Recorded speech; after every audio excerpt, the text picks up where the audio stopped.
here. Johnny, explain how my Kentucky Wildcats go from beating the hell out of North Carolina and Kansas and losing to St. Peter's. It's part of March Madness. Cinderella, baby. Yeah.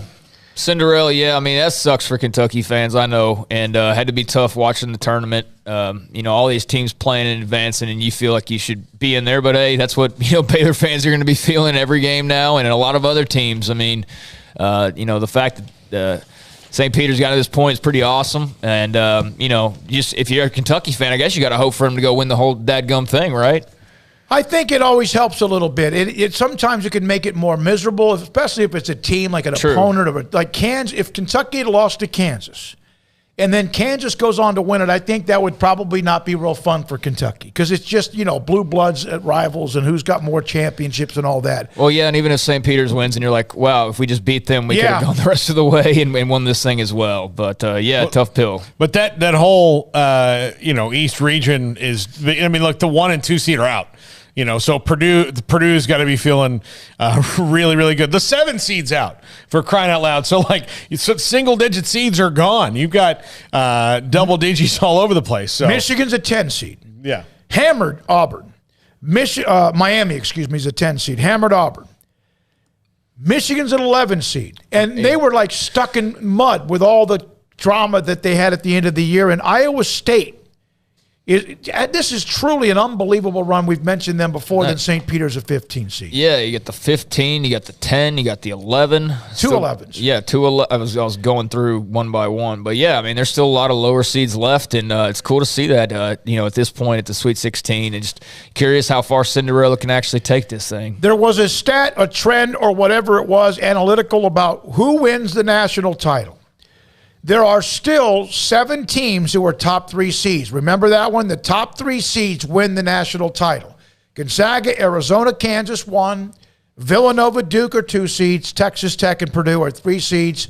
And then Arkansas, Providence, and UCLA, of course, are 4 seeds. So, and my God, Gonzaga has not had a cakewalk. It's not like they've just kind of went right through it. Of course, last year the semifinal game with UCLA was perhaps the best game of the tournament last year, and then eventually Baylor beat them up 2 nights later. I mean, you look at these games, though. I mean, Zags and Arkansas, that's fun. Tech and Duke, North Carolina, UCLA, Purdue, St. Peter's. I mean, just because of the Cinderella factor, that'll be quite interesting. Miami, Iowa State. I mean, who the heck knows there with a 10 and 11 matchup? Providence and Kansas, Villanova, Michigan ought to be good. The Wolverines, the 11th seed, and then Houston, Arizona ought to be a hell of a ball game. So yeah, we got a great field right now. It's there's some teams you probably wish could have gone farther and been in this mix, but I'm not complaining too much about the games we got ahead of us right now. UCLA, North Carolina, and Duke have combined for 22 national titles. UCLA has half of them. It's been a while. North Carolina has 6. Duke has 5.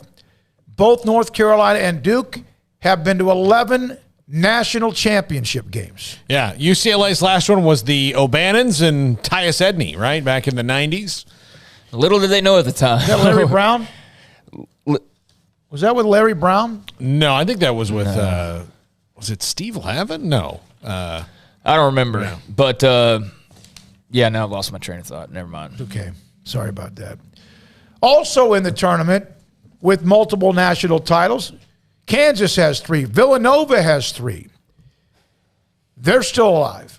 And so they're trying to add. Huh? Jim Herrick. Jim Herrick won it. All right. Kansas last won it in 2008. That was the year that John Calipari and Memphis couldn't hit free throws. Yeah. That was a wild year. Mario Chalmers, who they'll probably name a street after one day in Lawrence because of that. Had that great game. So with nailing threes. All right, I'm looking up that. Yeah, that's the game. And yeah, that was golly. He hit that long 3 as well. All right, now here are 2 little clips. Juwan Howard took hell, earned it with what happened at the end of the Wisconsin game, was suspended for the rest of the season until the postseason. And has come back in Michigan even then after the Big Ten tournament. You didn't see any kind of pulse, or at least a pulse that might get them to where they are. They're in the Sweet 16. So this was after the game when they upset Tennessee, who was red hot. And This is the video of Juwan Howard. I think it's Kennedy Chandler, is it not, from Tennessee, one of the elite players that they have. And let's just see that we have the video here of Juwan Howard. Regular season. Yeah, and they came out, and you have to give them credit. They executed very well at both ends of the floor. They did a great job of shutting down Tennessee on the outside, also with the three-point shooting. Just never let them get on track. All right, so that's Juwan Howard. You want to roast him when he earned it? Okay, good. But when something like that happens, that's not just some set-up PR thing. That's a kid who's putting his head into his shoulders of a guy who's a hell of a player in college, and then also now the coach at Michigan. And then that Arizona TCU game, I stayed up. I couldn't go to bed. How can you go to bed when that thing's still up for grabs? And I'm telling you right now, what TCU's really gained great respect for them. They're tough and gritty. We know that. This was Tommy Lloyd, a #1 seed, first year there, former Gonzaga assistant coach, and watch the reactions with Tommy Lloyd, and I think as maybe one or two players, Miles, and maybe even, who's the big guy, Lampkin as well.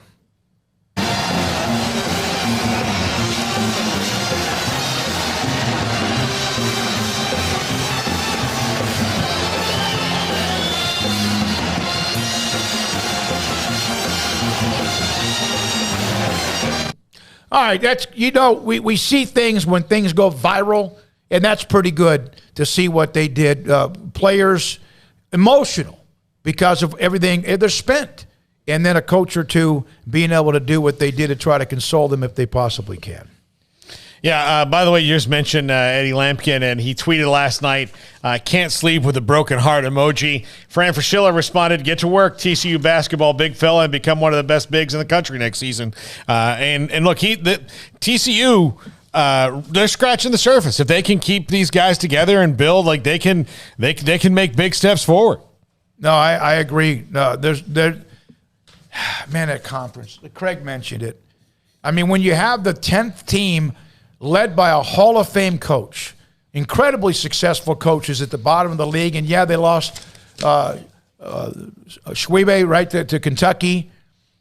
It's just you can get on the wrong side of the tracks, and you could, again, you're a 5-game losing streak away when you burp in the conference. And as we also mentioned, it's only going to get stronger as they move forward as well. I want to say this about Texas. Go ahead. Yeah, what did y'all think of Bruce Pearl's comments about the SEC beating up on each other? Did y'all see that after the game? I was just curious. Not very smart. The SEC will get crushed for our tournament performance. We just beat each other up all year. It was just a grind. We didn't show it in the tournament. They had 5 of their 6 did not make it to the Sweet 16, so that's why he was commenting on that. Of course, you had Kentucky out in the first round, Bama out in the first round, LSU out in the first round, although they were just, they were on fumes with the coaching change. And then, Tennessee and Auburn, 2 teams that a lot of, I don't know about a lot, but plenty of people had as far as like deep runs that they both fell in the second round. So, yeah, I just think it was funny to see most of the basketball fans out there react like, you're really going to say that when there's the Big 12 out there? You talk about a grind and beating each other up. I don't think any conference beat each other up more than the Big 12 probably did. But I think there's some truth to that. I just think it was probably an ill-timed quote, to say that after a loss like that, just because it's, that immediately people go, well, what about the Big 12? What about... and I'll just say, the SEC did have a success in that challenge. They did. But I'll throw this out there to Bruce Pearl. Did your team lose that game last night because the SEC beat up on you, or because Miami ran you ragged? Yeah, it's because Miami ran you ragged. It had nothing to do with anything that came before. So it was a bad matchup for Auburn, and that's just how it was. I just don't think that it needs to always be like this spin on things. It's like you don't have to prop up the SEC or the Big 12 or the ACC or whoever. If there's times to do it, there's times to do it. But just because you guys got wiped out basically in the tournament, you don't have to make an excuse for it. It's like, look, it's what it is. It is what it is. There's no, you don't have to sugarcoat it and try to make it feel better. It's just the reality is, hey, they had a really good year in that conference. Big upsets happened, and now they're sitting here with just a hope left, but with one hope left in the Sweet 16. But yeah, you don't have to we just beat up on each other. Some truth to that, but others have much harder roads to hoe. There was someone, and I thought I printed it out, but Armstrong doesn't look at his email. And I'm joking on this one. I never sent it to you. But there was a stat about the teams in the Big 12 and how many played quad one games or top 10 or 15 teams compared to the SEC, and it wasn't even close. Yeah. SEC was really good. It's not anti-SEC, by the way. But to say that they're the ones that struggled because they beat up on each other, Arkansas is still there. Yeah. And the Big 12 still has 3, and they beat up on each other as much as anybody. I guess my point is, Bruce Pearl, you don't have to do that. ESPN will do that for you, the sugar coating. I guess my point is, you just don't have, you can't win everything. So there doesn't need to be a reason. Oh, we only did this because we beat up.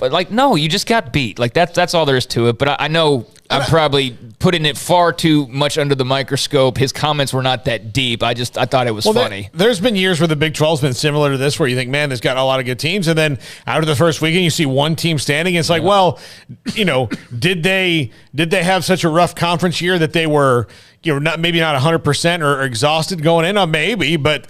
In the moment, it's about the matchup. You could the two things could be true at the same time, where the league beat up on itself, and you just kind of fell into a bracket that was great matchups for you. Look, I'll tell you, the first time Baylor went to the Elite Eight, their draw was as perfect as it could have gotten. It was perfect matchup-wise for the players they had on their teams and the players going against them. Even Duke, who they had on the ropes, was the best matchup all the way down the line for them, because it just worked out that way. And that's kind of how it works for most teams. If, not every year is like last year where it's Baylor Gonzaga. Sometimes you do have to get lucky with your draw. This year, Baylor in particular did not get lucky with their draw. No.